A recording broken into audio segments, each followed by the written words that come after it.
जिन्नाणं जाव्याणं तिन्नाणं तारयाणं बुद्धाणं बोहियाणं सर्वज्ञ तीर्थंकर परमात्मा आगम वाणी को भाववंदन। सृष्टि के रहस्यों को स्वयं जानकर हमारे भीतर ज्ञान ज्योत जगाने वाले सद्गुरुदेव श्री विराट गुरु जी को नमन वंदन। सभी भव्यात्माओं की भव्यता को प्रणाम। जय हो। चातुर्मास का काल है और हम सभी अपने आप को जानने की यात्रा में संलग्न हैं। आभारी हैं उन गुरुदेवों का जिनके सानिध्य में हम अपने आप को जानने का प्रयास कर रहे हैं। जैन दर्शन में स्वयं को जानने के लिए जो फर्स्ट एंड फॉरमोस्ट सबसे सहज सरल साधना बताई गई वो है सामायिक की साधना, जहाँ एक साधक सावध्य योगों से विरमित होकर स्वयं को जानने की यात्रा पर प्रत्याख्यानित होता है। वो स्वयं को सारे ही सावध्य योगों से अलग करता है और पर्युपासना करता है अपने आत्मदेव की, अपने आप की, अपनी आत्मा की। और इस यात्रा में वो स्वयं के सारे क्रियाकलापों का, विचारों का, मन के भावों का प्रतिक्रमण करता है, निंदा करता है, गर्हा करता है और उन्हें, उन विभाव आत्माओं को वो सिरा कर आगे बढ़ता है, कायोत्सर्ग में प्रवेश करता है। एक साधक जब सामायिक के इन पाठों को दोहराता है तब वो कायोत्सर्ग में प्रवेश करने से पहले तस् उत्तरी का पाठ करता है, यानी वो कायोत्सर्ग करता है। क्या मंतव्य है उस कायोत्सर्ग का? उत्तरी करनेनम, पायच्छित्त करनेनम, विसोही करनेनम, विसल्ली करनेनम। यानी वो अपने भीतर में जगे हुए उन जिज्ञासाओं को, उन प्रश्नों को उत्तरित करने के लिए, स्वयं का उत्तरीकरण करने के लिए, अपने भीतर के उन शल्यों को दूर करने के लिए, स्वयं की विशुद्धि करने के लिए, प्रायश्चित करने के लिए, अपने चित्त की शुद्धि करने के लिए वो इस कायोत्सर्ग में प्रवेश करता है। और कायोत्सर्ग में प्रवेश जब वो करता है, कायोत्सर्ग, अब कायोत्सर्ग में प्रवेश जब वो करता है तब उसे ये निर्देश दिया गया कि वो लोगस्य का पाठ करे, चतुर्विंशति स्तव। अब ज़रा हम इन शब्दों को समझें। कायोत्सर्ग यानी इस कायिक सर्ग, कायिक संसार से ऊपर उठने की प्रक्रिया। इस कायिक संसार यानी ये जो संसार हमें भासित हो रहा है फिज़िकल तौर पर, हम जिसे देख पा रहे हैं अपने मन की आँखों से, अपने तन की आँखों से, और जैसा हम इस पूरे संसार को बाहर भी देख रहे हैं और अपने भीतर भी देख रहे हैं, इस पूरे संसार से ऊपर उठकर स्वयं को जानना, स्वयं को देखना। और काया से उत्सर्गित होकर जब हम इस स्वयं की यात्रा पर चलते हैं तब हमारे लिए निर्देश दे दिया गया कि आप चतुर्विंशति स्तव का पाठ करें। अब ज़रा कई बार जो तार्किक लोग हैं, जो तर्क करते हैं, वो कई बार ये प्रश्न भी करते हैं, उनके भीतर ये एक सहज जिज्ञासा भी उठती है कि जब हम काया से उत्सर्गित ही होने की यात्रा पर हैं, यानी हमें अपने इस संसार से ऊपर ही उठना है, तब फिर हम अंदर अपने भीतर ये लोगस्य का जाप कैसे करेंगे? और वो भी हमें गिनती दी गई कि बाबा आप सामान्य दिनों में 2 लोगस का ध्यान करो या 1 लोगस का करो, फिर 8 का करो, फिर कुछ अवसरों पर आप 32 का कर रहे हो, संवत्सरी के दिन आप 64 लोगस का ध्यान कर रहे हो। ये गिनती क्यों? और अगर हम गिनती कर रहे हैं यानी हम तो इसी संसार में हैं। ये कैलकुलेटिव और बोलना, याद करके बोलना, ये कितनी देर, ये सब आपस में कैसे मैच होते हैं? अब ज़रा यहाँ हमें समझने की ज़रूरत है। काया के संसार से उत्सर्गित होने के लिए सबसे पहले साधक अपने आप के साथ प्रत्याख्यानित होता है। वो ठाणेणम मोणेणम झाणेणम की अवस्था में जाता है, यानी वो तन को पूरी तरह से स्थिर करता है। किसी प्रकार का हलन चलन डुलन अपनी तरफ से, यानी अपनी तरफ से वॉलंटरली वो नहीं होगा। अब कुछ ऐसी प्राकृत क्रियाएं हैं जो शरीर में अपने आप चलती रहेगी, क्योंकि जब वो तन को स्थिर कर लेगा तो ऐसा तो नहीं है कि अंदर का ब्लड सर्कुलेशन रुक जाएगा या श्वास रुक जाएगी या कोई जैसे खांसी आ गई या छींक आ गई ये रुक जाएगा, ये सब होगा, लेकिन इससे उसके उस आत्म केंद्रित अवस्था में कहीं कोई बाधा ना पड़े, तो वो अपने तन को स्थिर कर लेता है। इसी तरह से वो वचन से मौन हो जाता है। केवल बाहरी नहीं, वो अंदर भी अपने आप को किसी प्रकार से वार्तालाप नहीं करेगा। जैसे ये निर्देश भी नहीं देगा तुझे चुप रहना है, तुझे क्या सोच आ रही है, ये तू क्या कर रहा है, किधर जा रहा है, अरे उसने तेरे को ऐसे कहा था, अच्छा मेरे को ऐसे बैठना है, मुझे आंखें टाइट बंद करनी है, मुझे आंखें, किसी प्रकार का भीतर भी कोई वार्तालाप नहीं, कुछ नहीं, मौन हो जाना है। और तीसरी अवस्था है झाणेणम, यानी मन के उस मानसिक, आप वार्तालाप नहीं कर रहे हो लेकिन मन के तो भाव, यादें, विचार, स्मृतियाँ, फीलिंग्स, इमोशंस ये सब आ रहे हैं, इसमें भी आपको समाधिस्थ होना है। ये अवस्था में हम प्रवेश कर रहे हैं, कायोत्सर्ग। अब सामान्य तौर पर अगर हम देखें तो एक साधक अपने शरीर को स्थिर कर लेता है, प्रयास करके वाणी को भी मौन करने का प्रयास करता है, बाहर से मौन हो जाता है, अंदर से भी कुछ अर्थों में मौन होने का प्रयास करता है। मन की जब वो सारी चीज़ों को रोक लेता है, वहाँ पर बंद कर देता है, अपनी तरफ से कुछ नहीं करता, लेकिन जो ऑलरेडी अंदर सेव्ड फाइल्स हैं, अंदर जो विचार दबे पड़े हैं, वो जो भावनाएं, वो जो फीलिंग्स, इमोशंस दबे पड़े हैं, वो इम्पल्सेस, वो आवेग अंदर दबे पड़े हैं, जिसकी कॉन्शियस लेवल पर, चेतन लेवल पर उस साधक को पता है कि ये नहीं है, लेकिन जो अवचेतन और अचेतन स्तर पर वो जो आवेग और वो जो मन के भाव, मन की फाइलें, मन के चित्त जो दबे पड़े हैं, ऐसे समय में उन्हें मौका मिल जाता है और वो सरफेस पर यानी सतह पर आ जाते हैं। तो ऐसी अवस्था के लिए जहाँ साधक विचलित हो सकता है, तो एक प्रिपरेटरी स्टेज में, शुरुआत की स्टेज में अभ्यास के लिए उसे कहा गया कि आप लोगस का ध्यान करो। अब यहाँ पर फिर एक प्रश्न उठता है कि लोगस यानी चतुर्विंशति स्तव, इसका ही ध्यान करने को क्यों कहा गया? तो ज़रा हम इस पाठ को देखें। इसका शुरुआत जो शब्द है, शुरुआती है, और जो अंतिम है, इसमें संपूर्ण इसका सार आ जाता है, और वही हमारे भीतर का भाव भी है, वही हमारा चरम लक्ष्य भी है। वो क्या है? लोगस उज्जोय करे, यानी लोक को उद्योदित करने वाले, लोक को प्रकाशित करने वाले सिद्धा सिद्धि मम दिसंतु। हे सिद्ध प्रभु, मुझे भी वो सिद्धि के दर्शन हो, मैं भी वो सिद्धि देख पाऊँ, मेरे भीतर भी वो सिद्धि, वो अवस्था प्रकाशित हो। अब ज़रा यहाँ पर गौर करने लायक बात है कि ऐसा क्यों कहा गया। तो हमारे इस कायोत्सर्ग का उद्देश्य क्या है? हम क्यों कर रहे हैं कायोत्सर्ग? कि हम स्वयं को जान पाए। स्वयं को जानने के लिए हम उन जीवात्माओं का, ऐसे सिद्ध आत्माओं का आलंबन ले रहे हैं जिन्होंने स्वयं को प्रकाशित किया। अब ज़रा हम समझें, इस लोक को प्रकाशित किया। इस लोक को प्रकाशित करने का अर्थ ये नहीं है कि उजाला कर दिया या कोई लाइट ऑन हो गई या हमारे भीतर भी बहुत अंधेरा है, हम आँख बंद करके बैठते हैं और हमें एक सफ़ेद रोशनी दिखाई दे।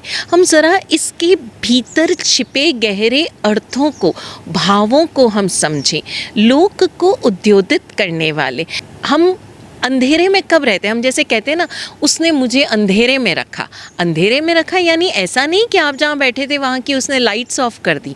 इसका अर्थ ये था कि उसने आपको पूरी बात नहीं बताई, यानी आपको जानकारी नहीं दी, आपको उस बात का, उस घटना का पूरा ज्ञान नहीं था। तो यहाँ तो ये एक मुहावरे की तरह प्रयोग में आ रहा है कि हमने उसे अंधेरे में रखा या उसने मुझे अंधेरे में रखा, राइट।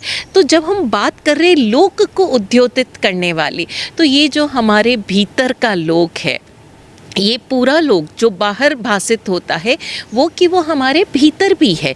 तो हमारे भीतर का ये लोक जिसे हम देख नहीं पा रहे संपूर्णता से, क्यों नहीं देख पा रहे हैं? क्योंकि हमारी दृष्टि अज्ञानमय है, हम अज्ञान में हैं, हमारे भीतर वो ज्ञान की ज्योत प्रकाशित ही नहीं हुई। तो उन जीवात्माओं ने, उन सिद्ध बुद्ध भव्यात्माओं ने, जिन्होंने स्वयं के भीतर के उस लोक को संपूर्णतः प्रकाशित कर लिया, अब उन्हें बाहर की किसी प्रकाश की कोई आवश्यकता ही नहीं, अपने उस ज्ञान के प्रकाश से स्वयं प्रकाशित हो गए। और उनका प्रकाशित होना ही हमें प्रकाश देने जैसा है, यानी उस ज्ञान ज्योत से हम भी प्रकाशित हो पाएं और धीरे धीरे अपने भीतर के उस अज्ञान के अंधकार को दूर कर पाएं। तो ऐसे उन सिद्ध आत्माओं, दिव्य भव्य तीर्थंकरों की, केवलियों की आत्माओं से हम संबद्ध हो जाएं, जो हमारे भी भीतर के इस अज्ञान के अंधकार को दूर करे। अब फिर प्रश्न उठ सकता है कि अज्ञान कैसा? हम तो इतनी इन्फॉर्मेशन है हमारे पास, हम तो शास्त्र सूत्र सब पढ़ते हैं, हमें तो उसके पूरे पूरे स्वाध्याय करते हैं, हमें रटे पड़े हैं। इस बार हमने फला सूत्र का पूरी तरह स्वाध्याय किया, इस सूत्र का स्वाध्याय किया, हम थोकड़े पढ़ते हैं, ये सब पढ़ते हैं। अब ज़रा हम समझें, ये सब इन्फॉर्मेशन है, ये सब जानकारी है, ये हमारे भीतर उन सुप्त ज्ञान को जगाने के लिए क्लिकिंग पॉइंट्स है कि इस सूत्र के माध्यम से, इस सूत्र को जब हम अनुभवेंगे, जब हमारे वो अनुभव में आएगा, तब हम जान पाएंगे। मात्र शब्दों से हमारे भीतर का अंधकार दूर हो जाता तो फिर तो आजकल आर्टिफिशियल इंटेलिजेंस का ज़माना है। जितनी आर्टिफिशियल इंटेलिजेंस आज इस सृष्टि में है, उतनी तो हम भी नहीं अपने उस मेमोरी को जगा पाए। लेकिन समझें, वो आर्टिफिशियल इंटेलिजेंस है, हमारे भीतर वो प्रज्ञा, वो ज्ञान, वो आर्टिफिशियल इंटेलिजेंस नहीं जगा सकती। ज़रूरत ही क्या है? आज का जो युवा है वो तो बोलेगा क्या ज़रूरत है हमें ये सब पढ़ने की? आप डालो और सब पता चल जाएगा। आप प्रश्न डालो, क्या जैन धर्म साइंटिफिक है? वो आपको लंबी चौड़ी रिसर्च पेपर्स दे देगा। आप डालो, क्या बौद्ध धर्म है, क्या वो साइंटिफिक है, क्या वो वैज्ञानिक दृष्टि से परिपूर्ण है? वो आपको उसके रिसर्च पेपर दे देगा। तो आर्टिफिशियल इंटेलिजेंस आपको वो सारी सूचनाएं और जानकारियाँ दे देगा जो इस सृष्टि में किसी ने भी एग्जिबिट की है। लेकिन जो भीतर ज्ञान है हमारे, वो ज्ञान जब तक हमारे अनुभव में नहीं आएगा तब तक हमें प्रकाशित नहीं करेगा। तो यहाँ हमें समझने की ज़रूरत है। अब ज़रा हम समझें, एक एग्ज़ाम्पल देखें कि हम अक्सर सुनते हैं कि हम सब मोह माया में जकड़े हुए हैं, हम तो बंधनों में जकड़े हुए हैं, इसलिए हमें मोक्ष प्राप्त नहीं हो सकता। तो अब ये मोह माया कहाँ है? तो हम अपनी उस मोह माया को देखें। ये कोई फिज़िकल बंधन तो है नहीं कि मैं अपने बेटे के मोह में जकड़ी हुई हूँ। तो ज़रा ये देखें कि बेटे ने अपने हाथ से वो स्पाइडरमैन की तरह कोई वेब निकाल दिया और आपको अपने मोह में जकड़ दिया। नहीं, ऐसा कुछ नहीं है। कहाँ है ये जकड़न? यहाँ पर। वो बंधन कहाँ है? हमारे मन के भीतर। तो हम जानने का प्रयास करें कि कैसे हम अपने बेटे के या किसी भी हमारे मित्र के, हमारे कंपेनियन के, हमारे जॉब के, हमारी पोस्ट के मोह में जकड़े हुए हैं। तो ज़रा हम इसको समझें कि सामने वाला जो कोई भी व्यक्ति है वो आपसे प्रेम करता है, आपसे संबंध रखता है, आपको अपने हिसाब से जो उसके मन में चल रहा है, उसने कुछ कह दिया। अब आज उसने जब कुछ कह दिया आप बड़े खुश हो गए, कल जब उसने कुछ कहा या आपकी बात पर ध्यान नहीं दिया आप नाराज़ हो गए। अब आपके नाराज़ होने से उसको कोई फ़र्क ही नहीं पड़ा, क्योंकि उसे समझ ही नहीं आया कि आप नाराज़ हो गए। वो अपने काम पर अपनी दुनिया में मस्त है। उस आएगा शाम को आप दुखी हो जाएंगे, इसको तो कोई फ़र्क ही नहीं पड़ता, मैं तो सुबह से बैठी हूँ। अब ये सारा जो खेला है वो हमारे भीतर चल रहा है। क्यों? क्योंकि हम बंधे हुए हैं उसके हर रिएक्शन से, उसके हर एक्शन से। अब अगर हम इस बात को जान लें कि व्यक्ति जैसा है वैसा ही है, हम हैं जो या तो बंध रहे हैं या दुखी हो रहे हैं, सुखी हो रहे हैं, तो जैसे जैसे हम इस बंधन को जानते जाएंगे कि हमारे भीतर की ये अवस्था, ये मोह और द्रोह की अवस्था है जो हमें दुखी और सुखी कर रही है, जो हमें बांध रही है, जो हमारी दृष्टि को विस्तृत नहीं होने दे रही है, तो हम धीरे धीरे जानकर समझकर इससे स्वयं को दूर करते चले जाएंगे। ये है ज्ञानियों का प्रकाश, जिससे हमारे भीतर वो ज्ञान ज्योत प्रकाशित होगी।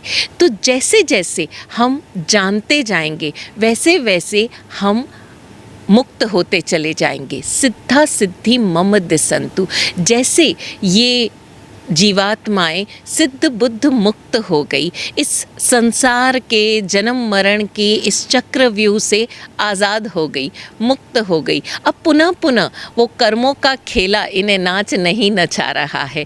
जैसे हम अपने भावों से अपने अगले जन्म का सर्जन करते चले जा रहे हैं, मात्र निर्जरा नहीं कर रहे हैं, उसी क्षण कर्म बांध भी रहे हैं।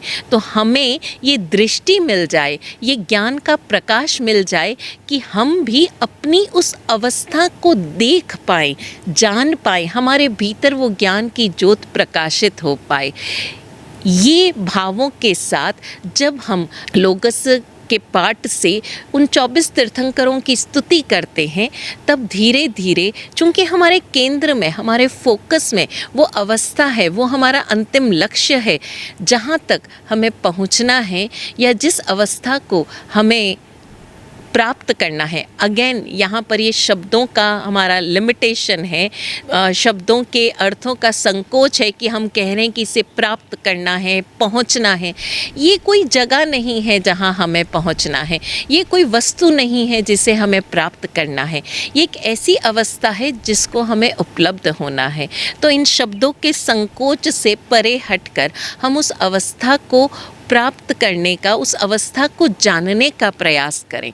और यही हमारे कायोत्सर्ग का उद्देश्य भी है कि हम जान पाएँ अपने बंधनों को, हमारे अज्ञान को, हमारी उस मिथ्या दृष्टि को, और धीरे धीरे उस मिथ्या दृष्टि को छोड़ते चले जाएं।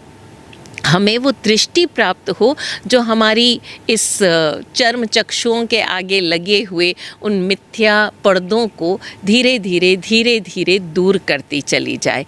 और ऐसे में हम इन 24 तीर्थंकरों की स्तुति करते हैं। अब यहाँ पर फिर एक प्रश्न उठता है एक जिज्ञासु हृदय में कि जैन दर्शन तो कभी व्यक्ति पूजा की बात नहीं करता, कभी नाम स्मरण की बात नहीं करता। हाँ, अन्य धर्मों में ये एक मार्ग दिया गया कि आप नाम स्मरण करो और नाम स्मरण करते करते ही आप मुक्त हो जाओगे। तो फिर ये यहाँ पर 24 तीर्थंकरों के नाम के साथ स्तुति क्यों की गई? अगर हमें गुणों को ही, उस अवस्था को ही उपलब्ध होना है, तो नमोथोड़म के पाठ में भी तो उस तीर्थंकर परमात्मा के सारे गुणों का वर्णन है, तो हम उसका ध्यान नहीं करते और लोगस के ध्यान की बात क्यों की गई? अब ज़रा हम थोड़ा और गहराई से इसको देखें तो इसमें 24 तीर्थंकरों के नाम हैं। अब जो जैन दर्शन नमोकार के माध्यम से मात्र गुण स्तुति पर ध्यान देता है, सिवाय इस पाठ के और कहीं पर भी तीर्थंकरों के नामों का कहीं वर्णन नहीं या स्तुति नहीं आती जो हम अपनी डेली साधना में यूज़ करते हैं, तो कायोत्सर्ग के क्षणों में जब हमें इस कायिक संसार से ही ऊपर उठना है, वहाँ हम नामों का स्मरण क्यों करें? तो एक सहज अनुभव से, या हम कहें कि जो हमने पूज्य विराट गुरुदेव से सुना, हम उस दृष्टि से अगर बात करें तो यहाँ पर देखिए, इसको हम दो आयामों से देख सकते हैं। एक आयाम तो जो भक्त आत्मा है, जो भक्ति मार्गी है, जो भक्त आत्मा है, वो अपने इष्ट को याद कर रहा है कि ये वो अवस्था है जहाँ मुझे पहुँचना है। कौन सी अवस्था है? ये 24 तीर्थंकरों की जो अवस्था है। और जो ज्ञान मार्गी है वो स्वयं खोजता जाएगा कि ऐसा क्या था जो ये केवल ज्ञान को प्राप्त हुए, मैं कौन हूँ, मैं क्यों नहीं पहुँच सकता, मैं अभी किस अवस्था में हूँ।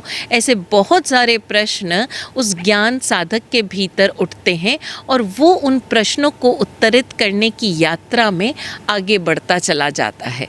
अब ये 24 तीर्थंकरों को देखें। जब एक साधक ध्यान की उस अवस्था में, जहाँ वो ठाणेनम मौनेनम झाणेनम की अवस्था में है, जहाँ वो कहीं किसी प्रकार से विचलित नहीं हो रहा है, उसके केंद्र में मात्र उन 24 तीर्थंकरों का कीर्तन, वंदन, महिमा गाने का भाव है, उस अवस्था तक पहुँचने का भाव है, अपने भीतर के उस अज्ञान को दूर करने का भाव है।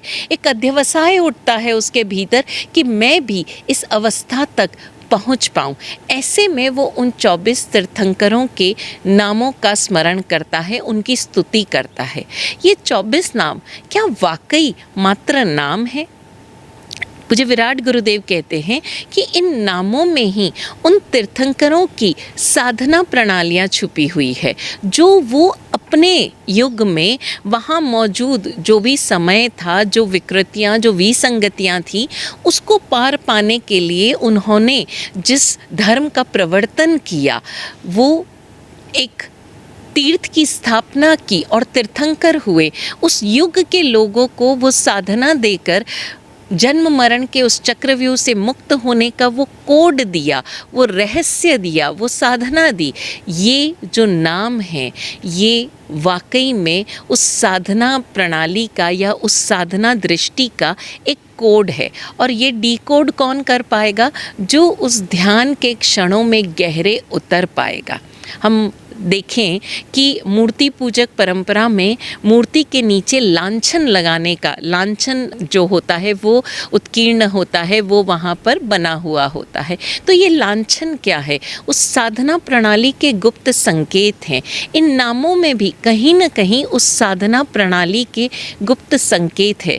तो जब एक साधक उन गहरे ध्यान के क्षणों में बहुत अपने उन चक्रों पर चोट करता हुआ, मूलाधार चक्र, नाभि चक्र या अपने आज्ञा चक्र पर चोट करता हुआ जब उन नामों का स्मरण करता है, तो न जाने किन गहरे क्षणों में कोई एक ताला खुल जाए। ये जो 24 नाम हैं, ये चाबियां हैं उन सारे तालों की, जो हमारे भीतर उन अज्ञान के जो ताले जकड़े हुए हैं, पता नहीं किन क्षणों में वो एक चाबी से वो कोई ताला खुल जाए और हमारे भीतर वो ज्ञान ज्योत प्रकाशित हो जाए। तो हम ज़रा ध्यान दें कि ये जो यात्रा है, कायोत्सर्ग के क्षण हैं, ये अमूल्य है। और इसमें हमें जो ये नाम स्तुति की प्रेरणा दी गई चतुर्विंशति स्तव के द्वारा, इस स्तुति के पीछे मंतव्य यही है कि हम भी अपने उस चरम लक्ष्य को प्राप्त कर पाएँ। उस एवमय अभित हुआ विहुय रय मला पहिण जर मरना। हम जब इस तरह से स्तुति करेंगे तो अपने भीतर के उस जन्म जरा मृत्यु के सारे चक्रव्यूहों को तोड़ पाएंगे और धीरे धीरे उस अवस्था के करीब आते चले जाएंगे और न जाने किन क्षणों में सिद्ध बुद्ध मुक्त हम भी हो पाए। तो हम ज़रा ध्यान दें कि ये जो काउंटिंग भी दी गई है, तो वो धीरे धीरे कायोत्सर्ग की उस अवस्था को बढ़ाने का एक उद्देश्य है कि आप कम से कम 2 लोगस बोलने जितनी देर तो आप ध्यान में रहें, आप 8 लोगस बोलने जितनी देर आप उस अवस्था में रहें, ठाणेनम मौनेनम झाणेनम की कायोत्सर्ग की अवस्था में रहें। आप 32 लोगस जब बोल रहे हैं तब तक उस अवस्था में रहें। 64 लोगस बोल रहे हैं उतनी देर की अवस्था में रहें, उस अवस्था में रहें। न जाने ध्यान के किन क्षणों में वो एक ताला खुल जाए, वो एक समय ऐसा हो जाए जब आप आत्म प्रकाशित हो पाए। जो एक प्रणाली चल रही है आजकल कि एक व्यक्ति बाहर से लोगस बोलता है और कौन कितनी फास्ट बोलता है, कितनी फास्ट बोलियां लगाई जा रही है। हम इन सारे प्रपंचों से दूर हटे। भले ही हम एक लोगस बोले, 2 बोले, 4 बोले, लेकिन जितने भी लोगस बोले उस हर एक शब्द की चोट को अपने भीतर महसूस करें, अपने उन चक्रों पर महसूस करें और अपने भीतर खुलती उन ग्रंथियों को खुलने का अवसर तो दें।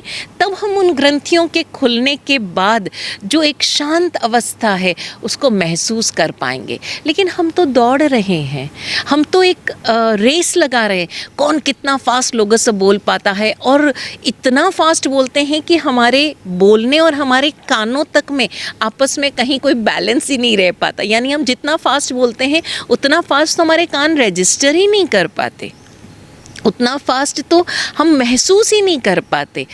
एक लोगस भी बोले लेकिन उसको महसूस करके बोले, और तब आप वाकई ये प्रार्थना जो हमारी है, सिद्धा सिद्धि मम दिसंतु, हम उस सिद्धि को देख पाएंगे, हमारी दृष्टि से वो पर्दे हट पाएंगे और हम अपने भीतर के उस अंधियारे लोक को प्रकाशित कर पाएंगे। सद्गुरुदेव की कृपा से ऐसा ही हो। ओम शांति।